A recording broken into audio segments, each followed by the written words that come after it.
Do you feel like you're hibernating a little bit this winter?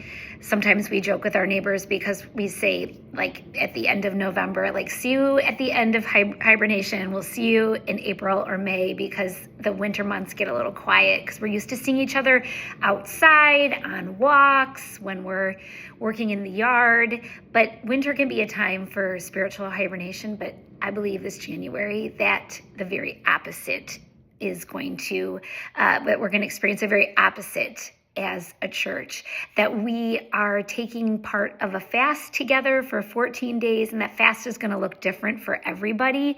Some people may fast one meal a day. Some people may do, they may fast something specific like sugar or, alcohol, or there might be an attachment, hopefully, with some sort of uncluttering from the noise, social media, YouTube, TV, whatever that may be attached to some sort of food fasting for some people.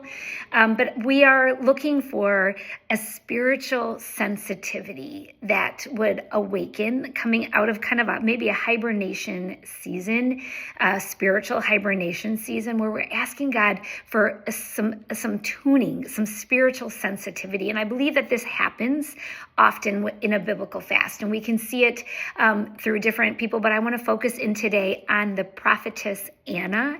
And we come to meet her very early in the New Testament, and she was the one who we read about her, we know very little about her, but that she lived actually in the temple, and she spent quite a bit of her time in prayer and fasting. What is amazing about her story is that we hear of two people in the temple who were able to discern Jesus in his presence and who he would be as from an infant, from an early stage. And she saw, and when no one else around her saw who Jesus was, there weren't crowds of people in the temple that day to welcome Jesus as just a baby, but she was there.